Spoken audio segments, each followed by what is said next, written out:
Hi, and welcome back to Through the Vine. We have an amazing episode for you today with Jasmine, who is going to share her stories, mind-blowing stories of healing childhood trauma and what ayahuasca and San Pedro has done for her on her healing journey.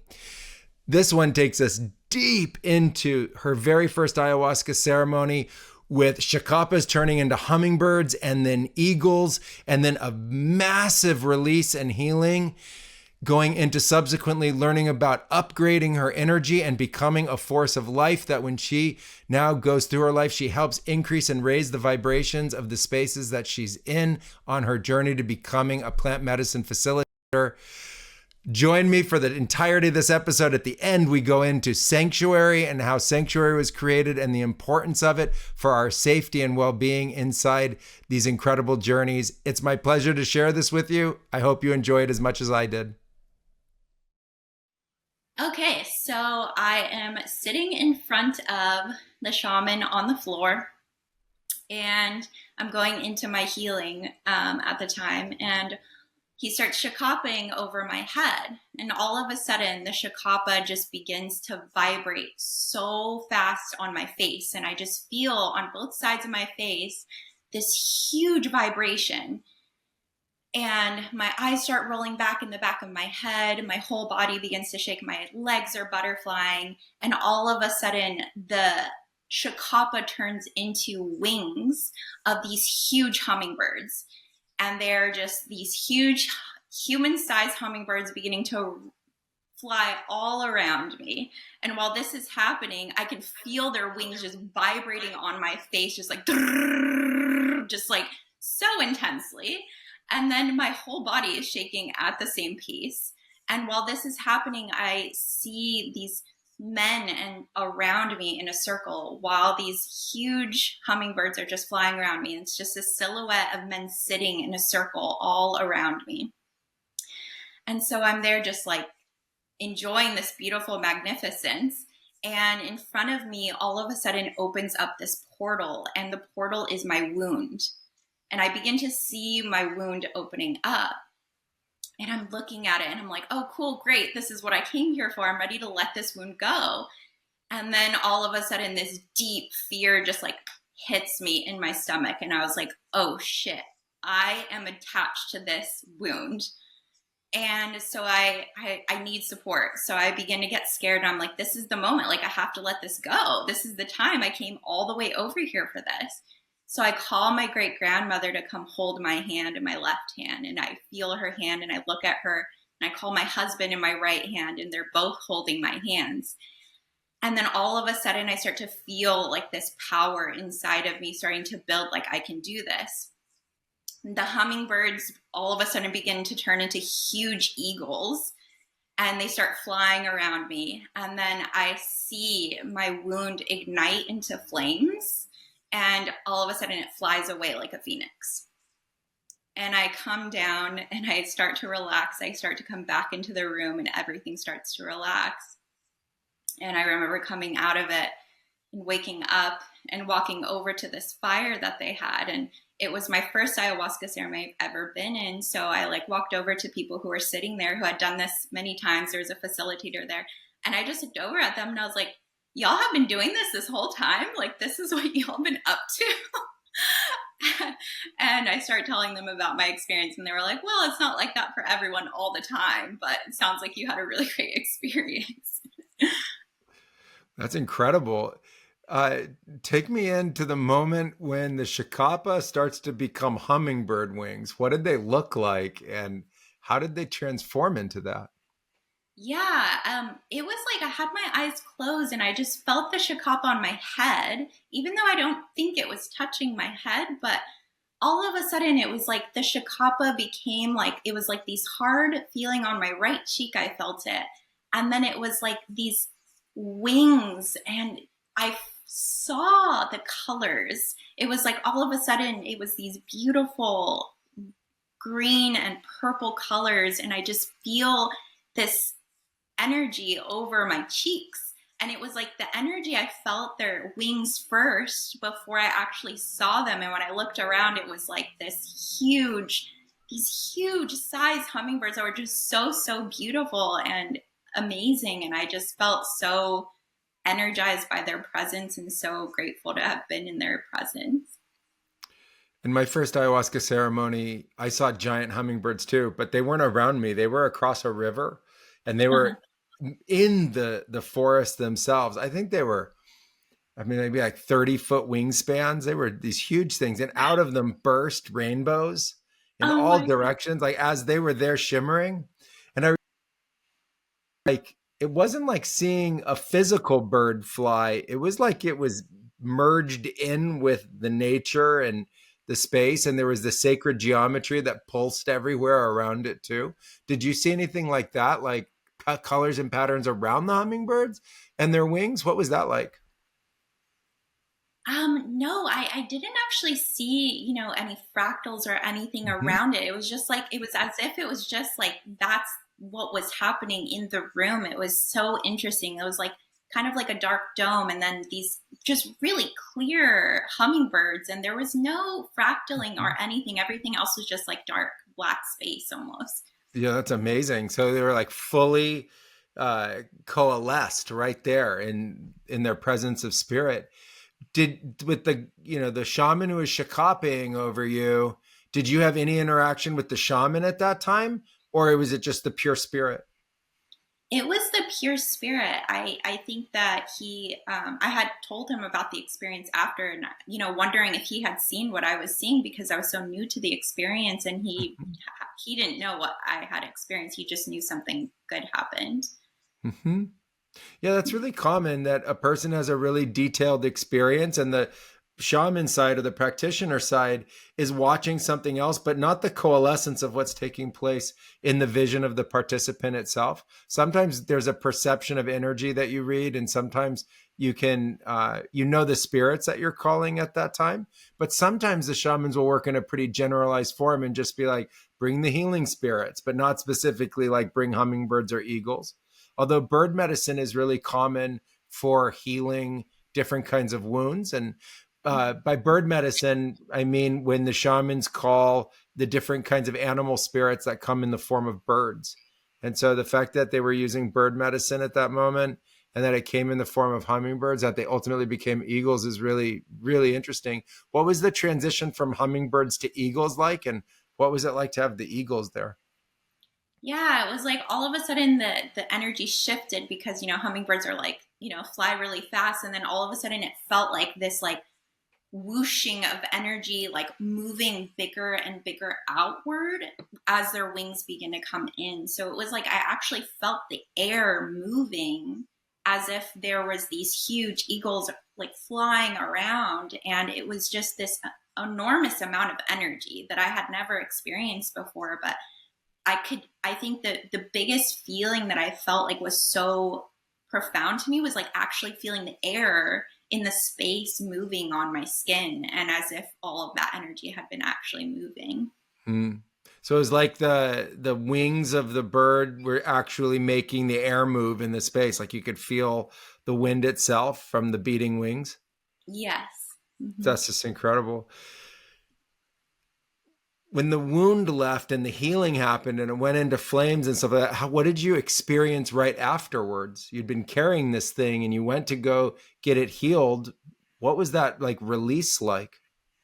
Yeah, it interestingly, like it felt very energetic at first. Like I had drank 2 cups of Aya right before this healing had happened, and it felt like I had just this major physical block in my body, like a physical energetic, almost like tightening around my body. And that actually hadn't left after that experience. It was just like I felt like almost like something had energetically shifted, but it hadn't fully come out of my body yet.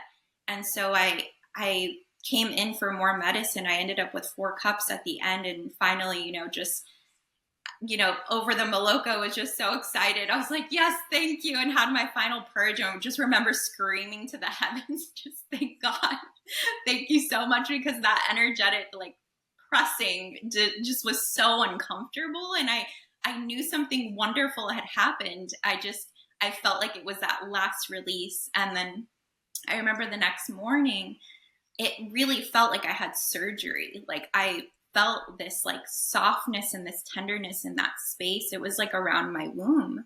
And it started to begin to rain that morning, and it felt like the rain was like going in to really like tend to the wound that actually had been opened up like energetically. Oh, it's just incredible. What brought you to the experience? How did you end up hearing about ayahuasca and, to pick the place that you went? How did you come to this location and this incredible ceremony? Yeah, so my husband's best friend, me and my husband and my best friend tend to be our psychedelic group. So we had been working with psychedelics, just as kids did in our 20s, just like, let's go out in nature, let's go connect with nature, and let's go on these huge day journeys. And so my husband's best friend ended up going on this ayahuasca journey. And at the time, we had watched him transition from becoming just a normal 20-year-old trying to figure it out to becoming a police officer, and just watching his transition of what that did in his life. He had come to some difficulties with stress and things. And so he went on this ayahuasca journey. And the moment he entered our house again, after it had happened, he was coming back to tell us the report. I could just feel the energy shifted in the room, because he didn't have to say anything. I could just sense that something like really beautiful and profound had happened to him. And he told us his experience. And even then I was a little in the back of my head, like, oh, I'll probably never do this. But I couldn't get it out of my head.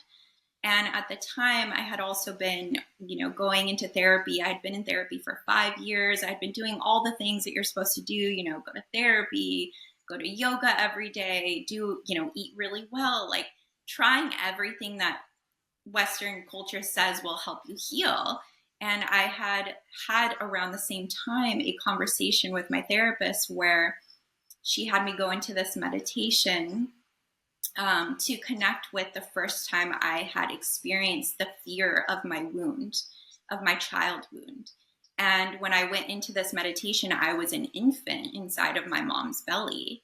And so I realized in that moment, like, my mind can't heal this. Like, I don't think my mind and psychology is going to be able to heal this. So I had been calling in some more support in a different alternative way during that time that was going to support me. So this all kind of happened around the same time. So anyway, he comes in and he tells us about his great experience. And he said that they were going to have a ceremony in Colombia. And I'm Colombian, from Colombian descent. And so I felt really called to this place, but at the same time, I wasn't sure. So I began to pray and I began to call in, is this, I can't, it doesn't leave my head. I kept like thinking about it every day. And I was like, okay, maybe this is the right thing. So I like prayed. And at the time I thought it was like an angel or God. I mean, now I'm feeling like maybe it was ayahuasca, but there was this definite presence when I was praying that felt like it was like, this is the right thing. This is going to help you heal. And it was very palpable. I remember crying, feeling very hopeful at that moment. And so, I booked the trip a month later after I heard this story. And things started to shift really quickly after that. That's amazing. On the trip itself, how many ceremonies did you participate in? It was 3 ceremonies. Mm-hmm. Yeah, over how many days? 5 days. So we had the first day we arrived, we rested 3 days, and then we rested the last day, and then the following day I left. Mm-hmm. After the first ceremony, what did it feel like to think about going back in? I was really excited because I was like, I had gone there not expecting to heal this thing on the first night, within a span of 6 hours or however long that was. And so I was like, oh my gosh, now I get to play. Like, I don't know what to do. This is time to play with, let's figure something out. So I had a roommate at the time who had done this many, many times. And so I was like, so what's possible here? Like, what can we do in this space besides healing? And so the second night, my intention was to have aliens come down and change my DNA so I was higher vibrating. And like that I didn't have to do anything, but like when I entered a room, I would just like change the vibration of the room so it was like higher vibrating. So like, okay, that sounds cool, because she had done something similar to that. So I go in the second night and I purge right away. I purge a quartz crystal, and I was like, okay, cool. Like, time to go back to my bed because I hadn't made it there yet. And I start going into vision again, and I just see these tiny little aliens, and they start pulling out these slots, what look like slots of my body. And the slots had different codes in them. And I see them like changing the codes, and then they would put the slot back in, and then they'd pull them out and change the code. And at the time I had forgotten my intention. So I'm over here watching these aliens do these things. And I was like, God, are you trying to tell me I'm a robot? Like, what is happening right now? Because the slots look so robotic. And so I was, in this experience, and it almost felt like these alien beings, like, were just kind of watching and listening to my conscious or my brain kind of do its thing, trying to figure out what's going on, but just were kind of ignoring it. And we're like, we already know our assignment.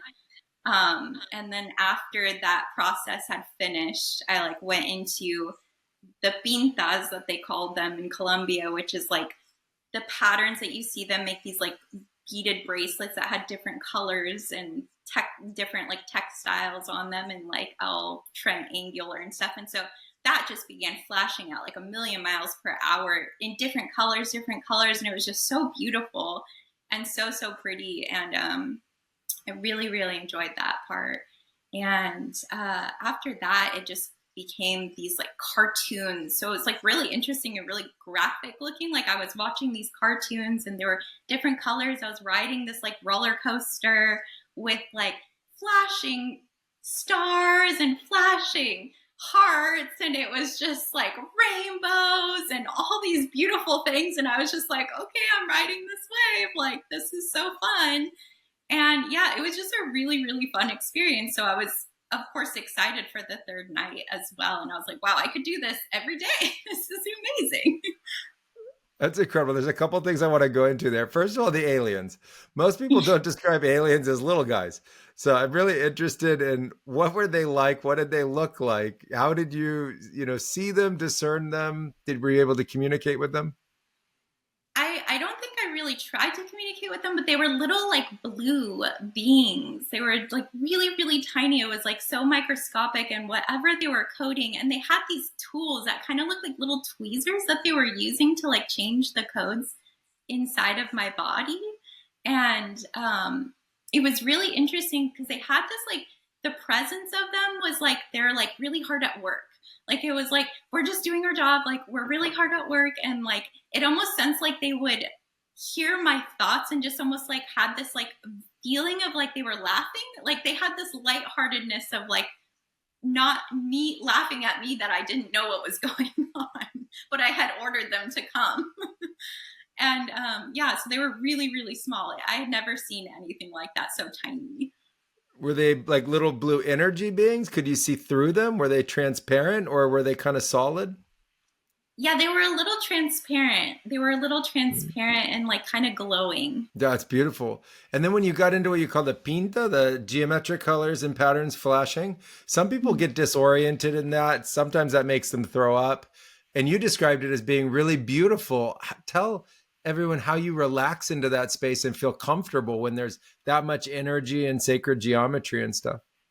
Yeah, I remember finding a beam in the Maloka that I could see because there was a fire. So I could see this beam of wood.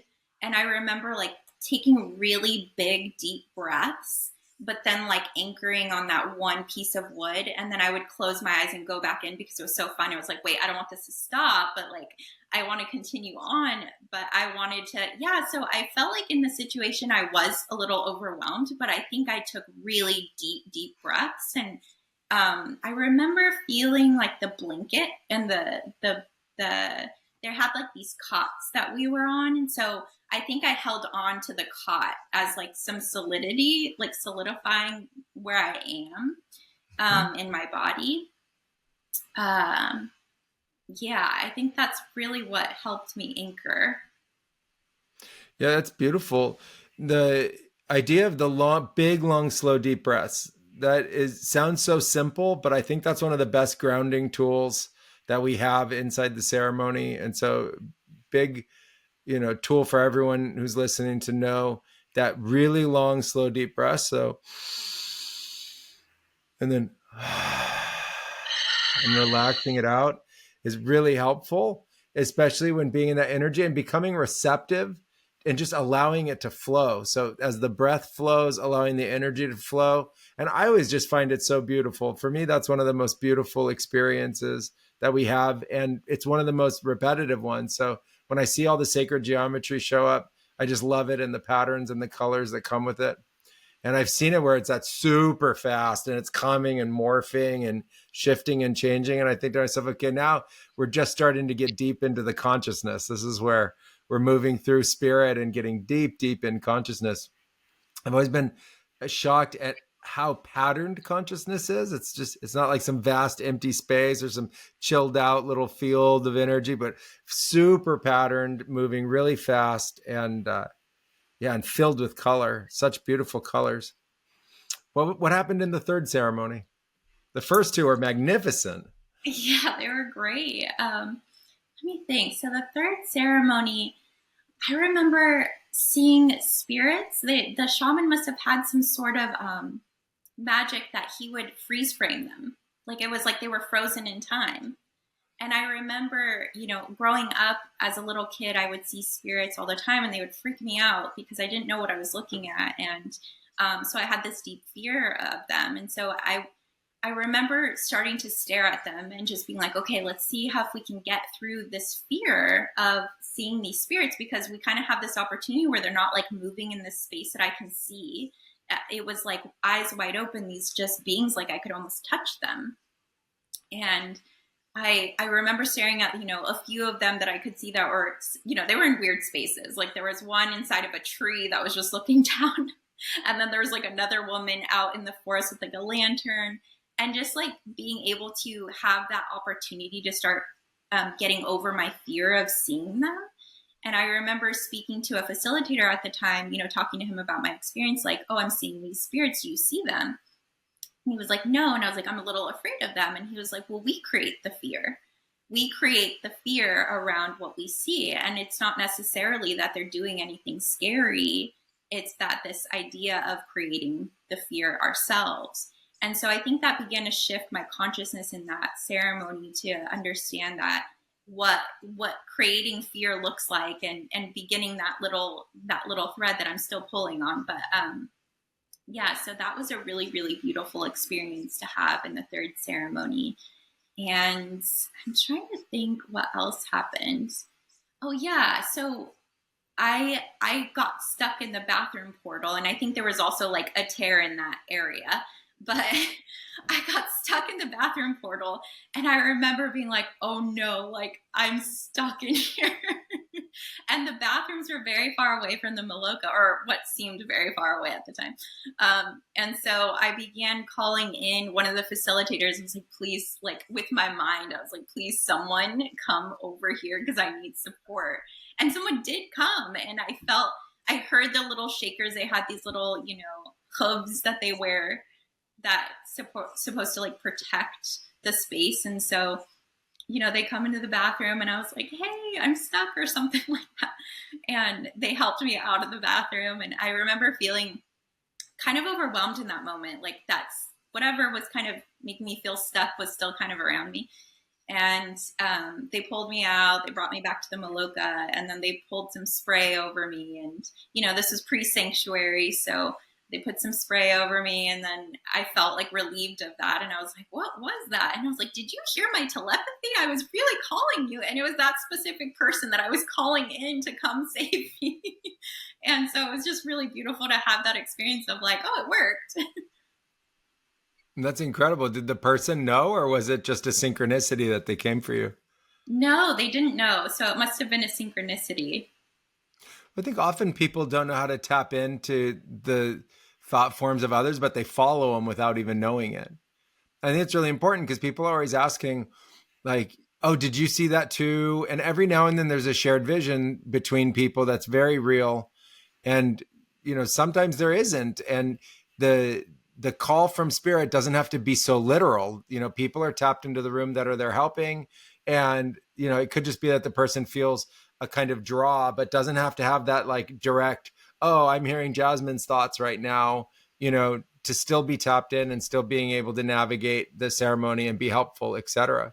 I think there's a lot of stories out there about telepathy, and there's sort of these like, holy grail moments that people hear about. And I think sometimes the language around them is confusing as well. And so I think it's important to highlight really just how the natural flow really works, how when you need help, spirit provides it, but it doesn't have to be so literal as it is. I called out for help, the other person heard me, the other person came, but there's some greater orchestration that's taking place in the ceremony that I think is very trustworthy and is part of a greater flow when we call spirit to the ceremony and get into the nature of that flow state. That's an incredible first series of ceremonies.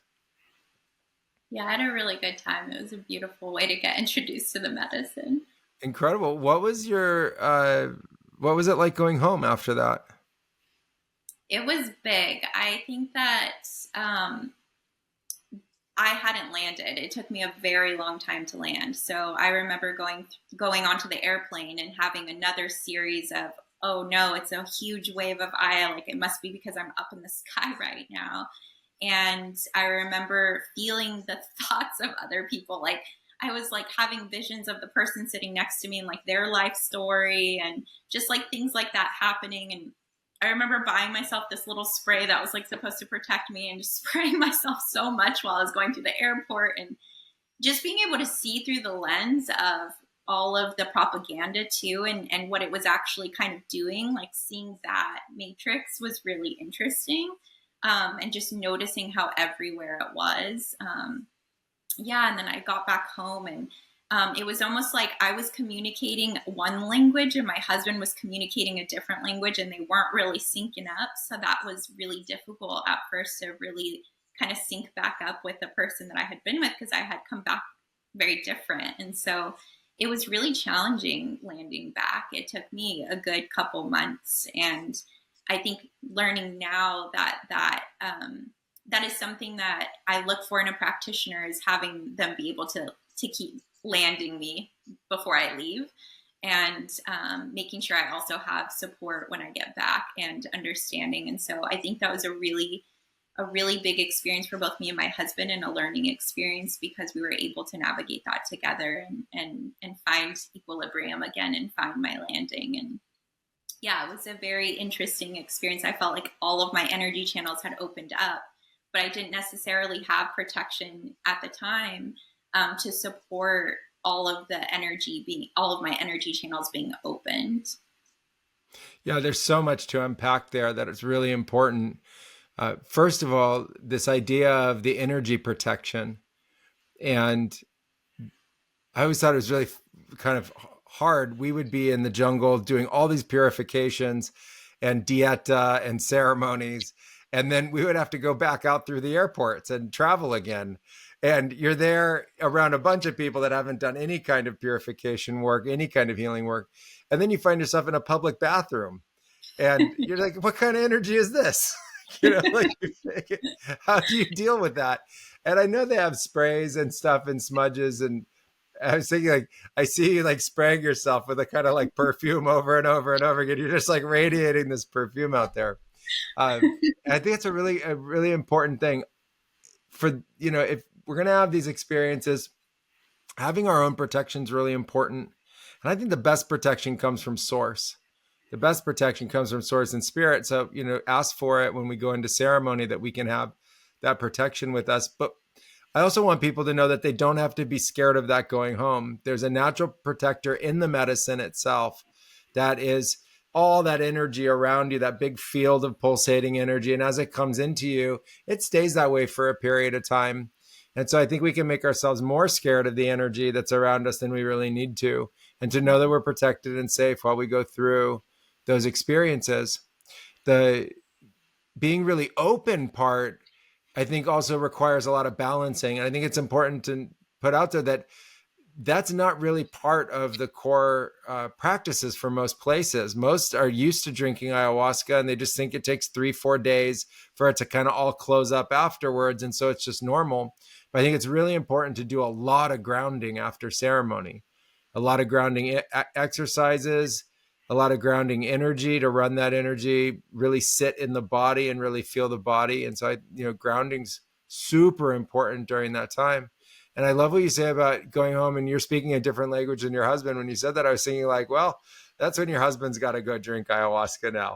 Like you've gone through this huge update and now he's going to have to, so that you guys can get on the same page again. How long did that whole process take for, for that landing and that grounding and everything to really, form?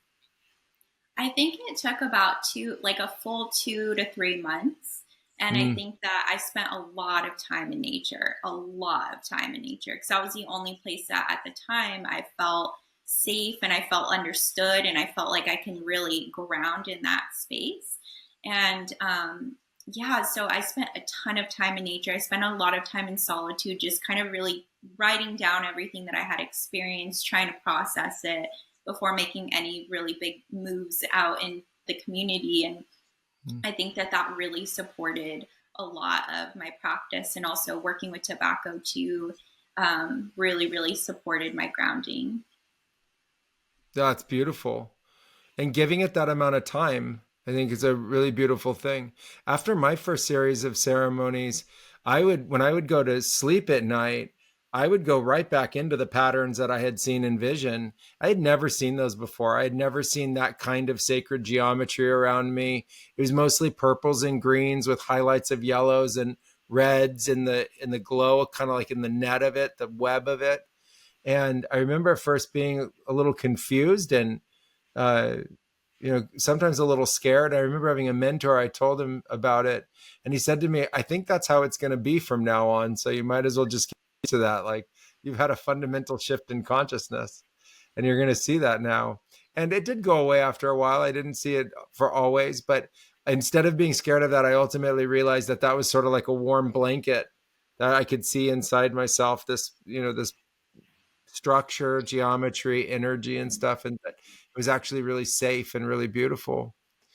When the 3 months were up for you and you now felt pretty grounded, what was that like? What had shifted in your life?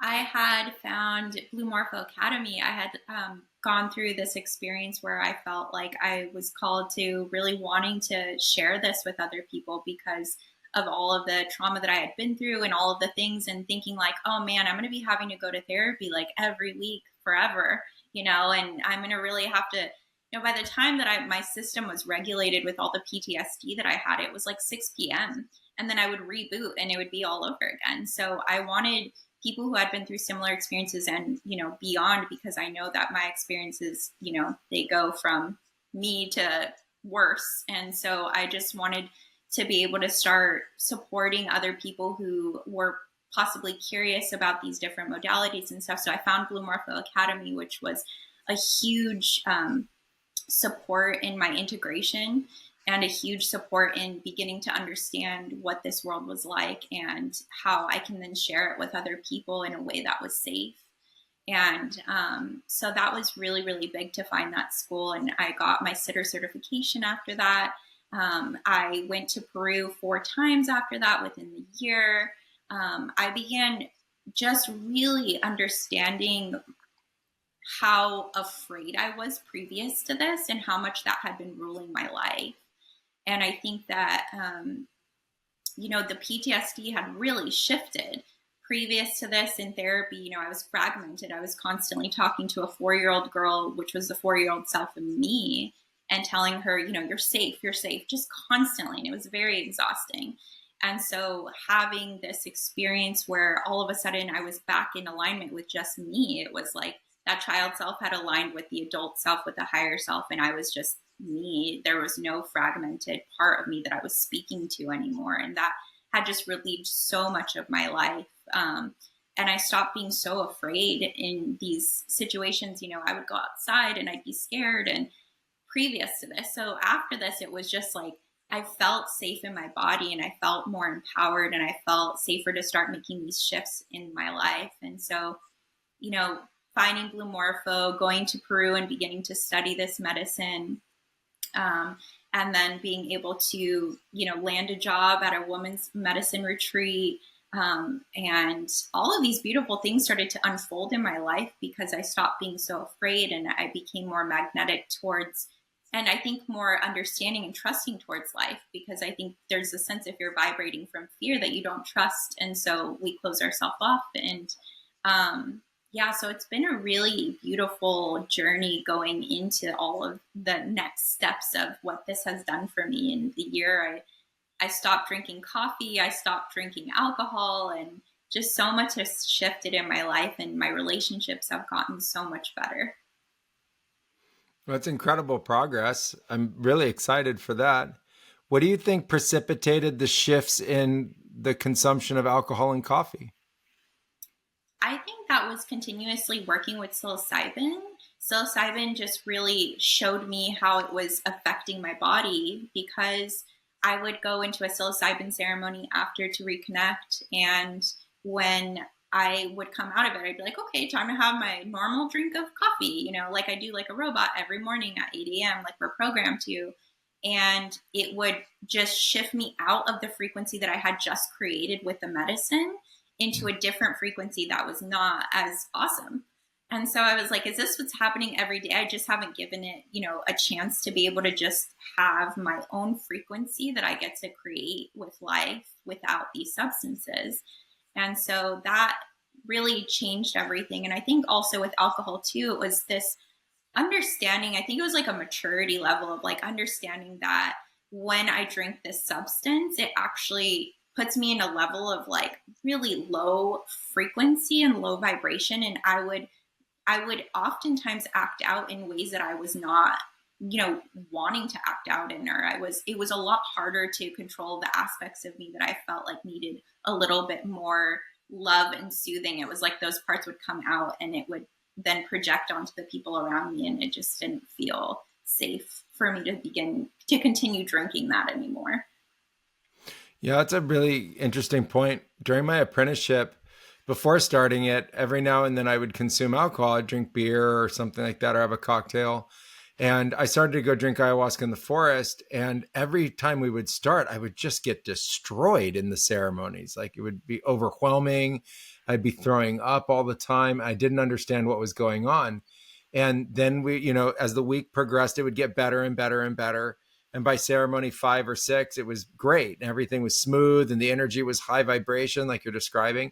And then I would, a couple of weeks later, end up going to the city, and there it would be again, and there would be a party, or my friends would want to go out, and we would go out. And one time, no one told me this would happen with alcohol, but one time I didn't drink at all between one of the trips out to the jungle drinking ayahuasca and one of the trips coming back. And when I went into ceremony, the first ceremony picked up right from where the previous last ceremony had. And it clicked in my head. It said, oh my God, the reason why I feel like I'm going all the way back to the beginning is the alcohol. It was the only thing that was different in my life during the first time. And the other time I ultimately realized for me that it was very like destabilizing. It sort of like disintegrated the energy and lowered the vibration. And as we took these plants that were increasing our vibration, we would once again go through the entire process of what it was to purify and raise our vibration. I hear a lot of people after ayahuasca just feel like they don't even want to drink alcohol anymore. There's something that shifted. It's not like saying no to something that they're craving, but actually there's just no longer a desire to consume it at all. Yeah, that's how I experienced it too. It was just like, I like how I'm feeling, so I don't want to shift how I'm feeling anymore. Yeah, it's incredible. For you, what was the sitter program like in the academy? It was amazing. It was so incredible. I love the community because it was like I could enter into that community, tell these stories, and it wasn't like I was the crazy lady telling people that I had like little aliens come in and change my DNA. And it was just normal. And so that was just really beautiful right off the bat to be able to be amongst a beautiful community that understood my experiences and also had their own amazing, colorful, and amazing experiences that they were talking about as well. And it just created this sense of grounding, of understanding how to have safe ceremonies and to be able to do that at home regularly. And so it was just like right off the bat being able to be like, oh, I can continue this and then like at home, like this is so awesome, and it could be safe. And having sanctuary be introduced to me as this safe container that I can do this in was just life changing. And the fact that I could be in sanctuary every day, all the time, was just amazing. And that shifted a lot for me. I think a huge part of the reason why I landed what so well and gracefully at the end of the 3 months was because I found sanctuary in between all of that. So I think that that really supported my full landing back into society and going back into culture and things like that. But I learned so much, and then ended that with going to volunteer at the Blue Morpho Lodge and being able to practice with the medicine there. And that was really a beautiful experience as well. I got introduced to San Pedro that time, and that was really amazing and felt like an initiation within itself. And got to meet the trees out in the jungle and just really fell in love with the jungle. Like it was just like in my heart, and now it's just with me all the time. And so yeah, having that whole experience, and now going into facilitator training, and being able to go to the Sacred Valley with you and going to that facilitator training was so much fun. We got to jam, we got to play music, I got to, experience everybody else's art turn online, and also practice my own and just see who I am. It's like I'm still this being that I'm like, what am I? Like, what am I capable of? What is this? I know I'm like this squishy thing, but like, what am I and what can I do? And so it's like this new exploration of who I am and what my capabilities are to be here, and also seeing other people flourish in that way has just been so, so amazing. A lot of people don't know much about San Pedro. You had an opportunity to come on a Blue Morpho retreat in the Sacred Valley. Tell people about that retreat, what it's like, the location, and what the ceremonies were like. So the Sacred Valley is this like amazing place. Like the land is just so alive. I can just feel like, even separate from medicine, you can just feel the energy in the space, and the mountains and the apus are just so alive. And we go into this beautiful place in the Sacred Valley called Lizzie Wasi, which there's like a sauna, and the huge apus are just all around you, and there's beautiful flowers, and there's all this amazing color and just vibrancy in the land. And you can almost like hear it like a song when you show up. It's like the land is just speaking so much beauty, and it's almost like you can hear the song of it as you arrive. And so being able to then go into San Pedro during that experience was so beautiful, because it's a 13-hour experience. The San Pedro is this gentle, such beautiful heart-opening medicine that is so much fun paired up with you and other participants. It's like you really come to life also, and it's just like this silly, fun, playful, but also, you can process the emotions that you need to process through the experience, and being able to serve cacao in that space. And then we were able to eat this amazing food that was so good. If you've never tried Peruvian food, it's like one of the best types of food ever. It's so, so delicious. So we're able to eat delicious food and sit by the fire and be kind of cozy, because it gets a little cold sometimes, and then go into the sauna. And it was just like the most amazing experience. And to be able to do that alongside other people in the daylight, and to have this full length ceremony, it creates so much connection with the land and with everybody around you. It really, I feel like, deads the idea of separation. This idea of separation, it really kind of puts that idea aside, and just you can really begin to feel the connection with everything and with the people around you, and it's really beautiful. When you go into San Pedro, what is it like to drink it, and what is the onset like? Yeah, so drinking it is interesting. You made the most beautiful San Pedro medicine that tasted so delicious. I was able to smile through the drinking of it, but it's like kind of like a warm honey consistency. And, we drank that, and then onset was really gentle. It was super, super gentle. I felt really easy going through it. It didn't, I kind of could feel sometimes like a big rocket, and you're like, and then you like lift off. And it's like, I felt like it was this like soft waves that would come in and just be like, hello, I am here now inside of your body. That's beautiful. When it gets going, people might be scared of the idea that it lasts so long.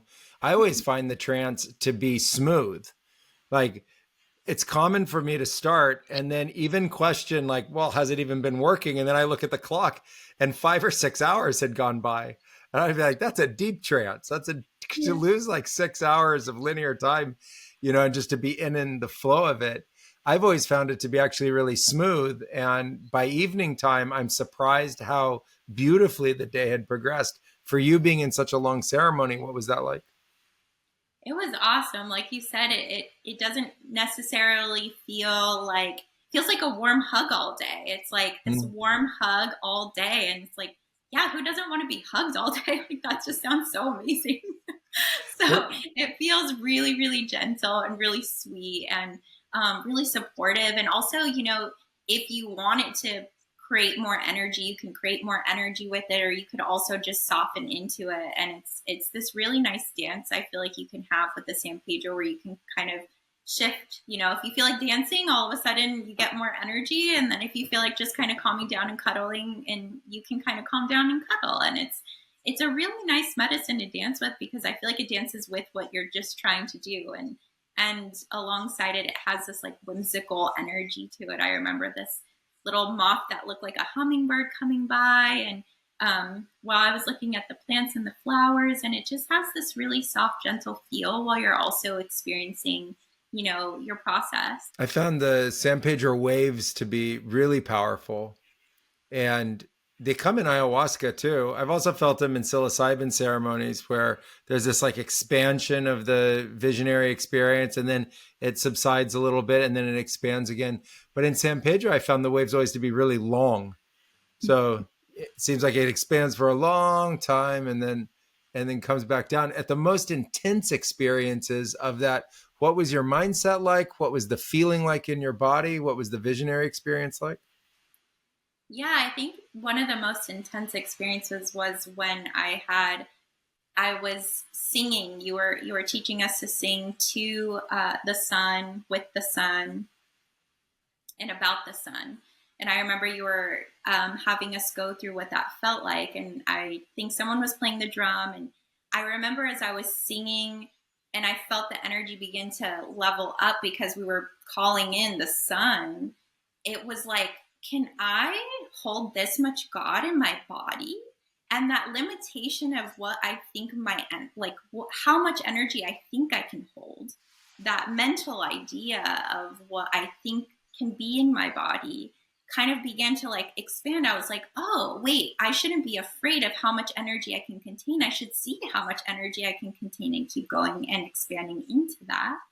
And so I think that my mental shift in that moment, I saw like a limiting belief in how much I felt like I can hold physically in my body. And so I think beginning to breathe into that and allow, and just be like, yes, I think you teach us to, when we feel like we can't handle it, to continue to say yes instead of no, no, no.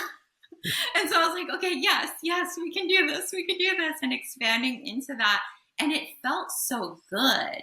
It felt like I had broke through some sort of ceiling that I was like, oh, okay, like I can vibrate this much. And I'm sure, I only drank 1 cup, but I'm sure that can extend even more the more we consume.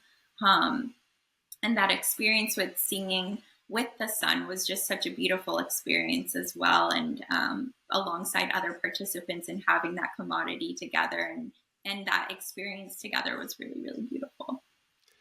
Yeah, I've always said that when you get in there and you hear no, no, no, that's the blockage talking.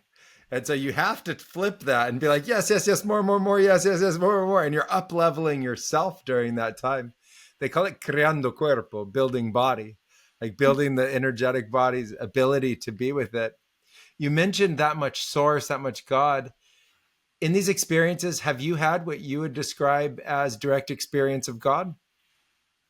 It's interesting because I actually, growing up, I was taught at a really young age to pray. And so this idea that like I've been separated from a direct connection with source, like never really dawned on me. And so this question has always been curious to me, because I actually haven't gone in with the intention to have this like big direct experience with God, because I've had so many direct experiences with God throughout my life. Mm. And so, or with my perception of what God is. And so I'm really excited, one, to have that experience, but two, I'm also, have had these really amazing experiences where I'm like, and God is so funny. Like, I remember one time I was about to move somewhere, but I wasn't sure if it was the right move. And I was like, God, send me a sign. Like, please just be very direct with me. I want a sign. And then on the TV screen, there's just a guy holding a sign that says sign. And I was like, okay. I was like, okay, cool, thanks. That was a good thumbs up, I think that counts as a direct experience. That Yeah. definitely counts. That's incredible. For somebody going into this experience, they're thinking about it, they love what you're saying. What advice would you give them before they go? I would say to really touch down with the reasons why you're going and what is drawing you to this space, and to get really connected to that experience. And then also just something really simple as like breathing techniques and getting comfortable with, like just taking long, deep breaths and grounding yourself. Working with sanctuary previous, so you have that memorized and you have already worked with that previous to the experience, I think would be so beneficial. So that in moments where you might, get into a delusion where you're not safe or you don't feel, whatever it is, to have that tool to come in and support that in the experience. And I would say to not forget about fun. I think a lot of times people get really nervous before and they get really scared, and that makes sense because it may be a big experience and a lot can happen. But I think just having that attitude of like, this can also be a really fun experience while we do all the things that we need to do, I think is another thing, a piece that I would share with people.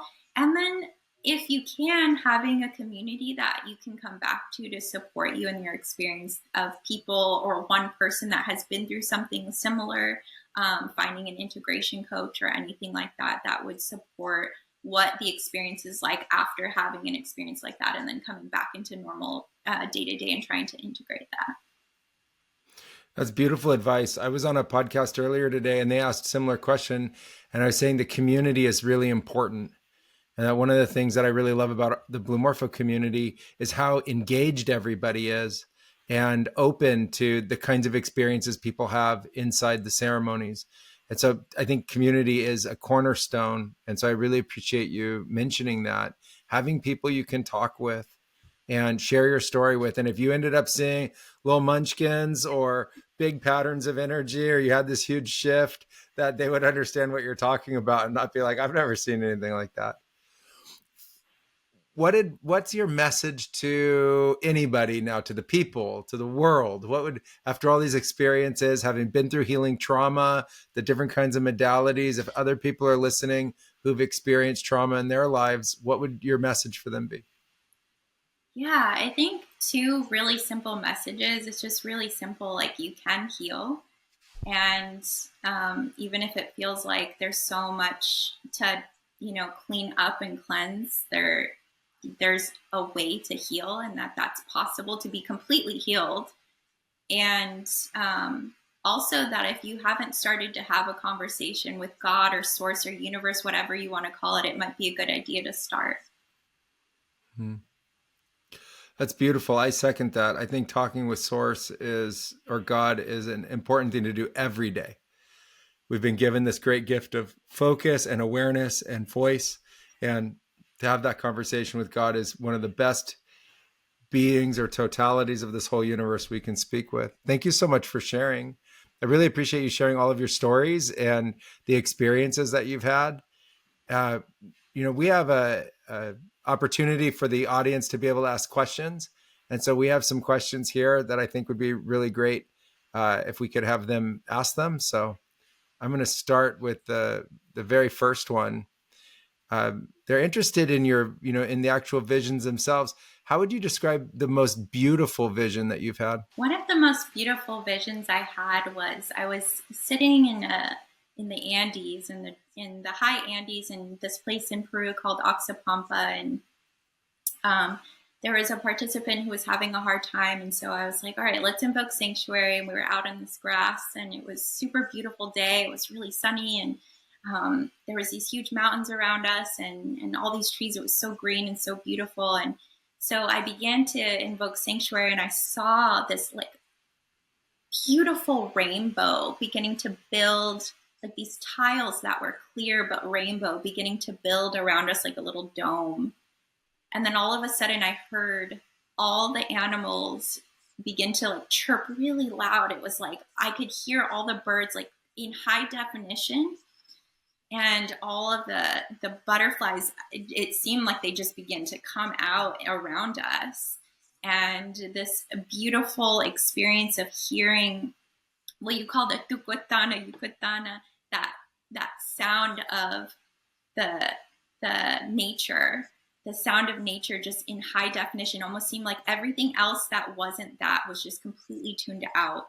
And all of a sudden the energy just felt so beautiful and sweet. It was like the sweetest, like if I could taste it, it would be like the sweetest water that I could taste. And just that level of like beauty and these flowers that were in the grass almost it seemed like they just like popped out of nowhere. Like you could just see them like started to pop out. And I think just it was a really simple vision, but it was so beautiful because it was in a moment where I felt like someone and myself also really needed sanctuary. And it was this beautiful experience of actually being able to see it while I'm also still tapped into the 3D matrix almost of everything and to just watch it and how it really actually changed the space was one of the most beautiful experiences and visual experiences I've had.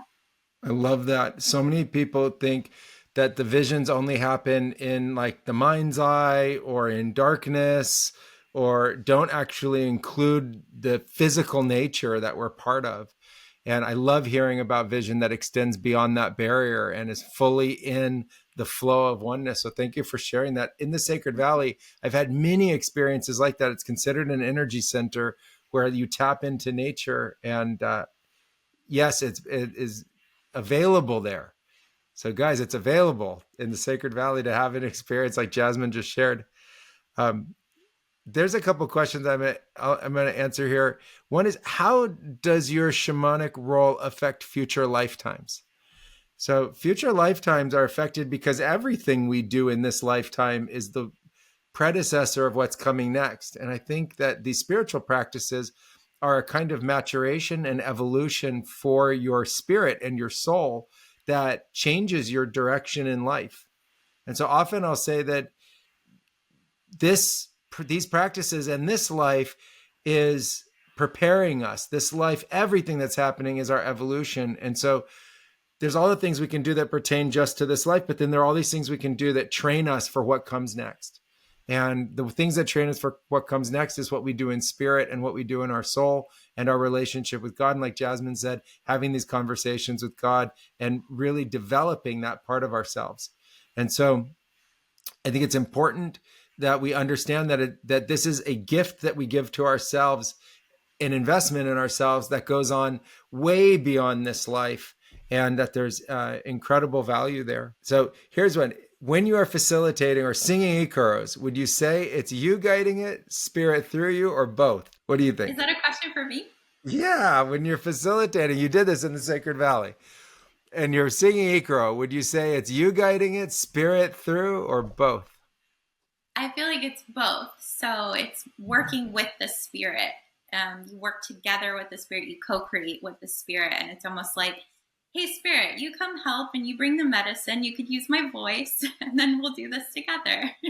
And it's like this beautiful experience of like heart energy with like your magic, whatever that is, if you're drumming or whatever, and your voice, and then spirit just coming in and using that as its medicine while it's also using the medicine that it has to offer the space. That's beautiful. As of right now, breaking down the difference between psychedelics available right now, and which one would you recommend as safe and which ones maybe to avoid and why? the psychedelics to avoid Yeah, and of all plant medicines and psychedelics that are out there, there's a big movement going on. Which ones would you say are safe, and which ones maybe we should be a little bit, more cautious with? yeah, I actually haven't tried all of the psychedelics on the menu, and I know there's Mhm. so many new ones coming out. It almost seems like every day there's something happening in a lab or a tincture that's coming out that I'm like, I haven't tried that. So the ones that I have tried are San Pedro and LSD, and I've tried, psilocybin, ayahuasca, and cannabis. So within those, I feel like those are safe, and also just understanding that sanctuary is like this beautiful tool that can create safety within using certain substances. But I know that there's, certain ayahuascas that you try to tend to stay away from and things like that. So as far as safety, that's what I can speak on. Yeah, it's beautiful. I share sentiment. I think there's a big difference between the plant medicines and the lab grown psychedelics. And I'm not saying one's better than the other. I just think they're like two different categories or two different camps. I can't speak on the lab grown psychedelics. I've done very few of them. I've always been called to the plant medicines. And I've found that you can work safely with ayahuasca, San Pedro, psilocybin, and cannabis. I know others who've worked very safely with iboga. You have to be very careful with certain ones of the plant medicines and really understand the dose that you're taking and the preparation that you need for the intensity of the experience. I always recommend minimum effective dose. There's the microdosing community, the minimum effective dose, and moving that up into the really large macro doses. The really large macro doses typically take a very long time to integrate. And so only for those that are really skilled in the experience do I think that those are appropriate, and that our safety is part of our discipline and the responsibility we have in the way that we work with them and the way that we train. The final question here is about sanctuary. So I'll answer it. It says, I heard in one podcast that the creation of sanctuary took over 2 years or over 700 days. One, very interested to hear about that experience, and how did I do it, and what was the mission. So there was a problem that we all faced, which was this idea around safety and conflict. And there was question in the plant medicine space, and we just mentioned it, whether things were safe and how they could be safe. And there was this question of always having to like lock your door and put on your alarm because you might not be safe. And then there was all these people that had been through childhood trauma, including myself, that weren't safe. And then there was the question of corruption and abuse of powers, and it wasn't safe. And then greater political instabilities that weren't safe, and propaganda, and then even the armed conflicts that represented a lack of safety. And I thought to myself, what is wrong with our species? What has happened? We have dominion over the planet now. We're not part of the food chain anymore in most cases. What is going on? Why is everyone so scared, and why is there so much conflict?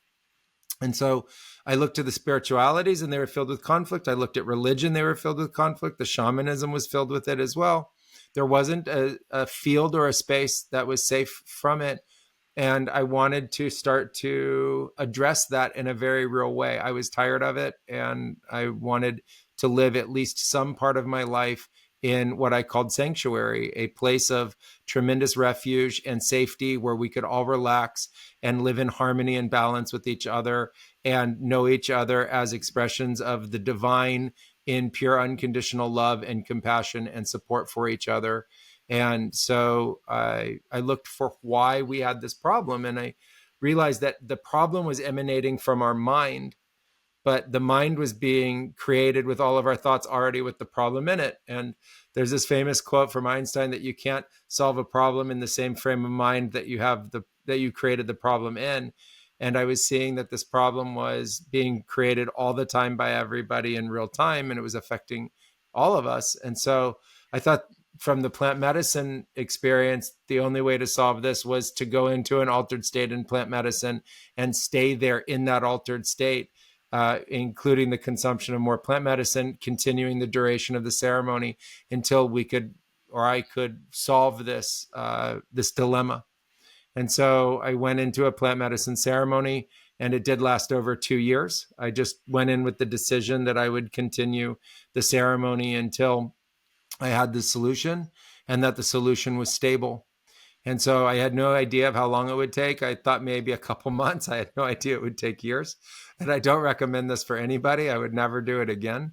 It was a very difficult and arduous experience, but ultimately I came out with a new understanding of how we could access sort of a universal access point for our consciousness to align with source, align with oneness, align with the principles that would give us the capacity to create sanctuary and solve this dilemma in our mind. And so we do that through recognizing that separation is an illusion, and then co-creating 5 simultaneous states. One is healing, harmony, balance, grounding, and orienting of our consciousness. And as we go through that process, all of the energies and spirits get filtered through creating healing, harmony, balance, grounding, and orienting. And we create protection and safety for each other while we are in the process of creating sanctuary. And it has not morphed over time. Sanctuary, once it was locked in and understood and stabilized, has been the same now for many, many years. And it's been a tremendous joy and honor to get to bring this to Earth, into the plant medicine space. And I hope that many people will benefit from it over the years and understand how together we can be the solution for what seem like insurmountable problems in our own personal lives or in our collective experience. That idea of the we, the great we are, the great I am awakening in all of us in a huge collective, is our power to co-create with source and divinity and be able to shift what has been a tremendous evolution and time of great conflict within all of us, our societies, and on a much larger level. And so that's sanctuary, and I'm really glad that we have an opportunity to work with it. Everything we do in Blue Morpho is based in sanctuary, from our retreats to our academy to our mystery school.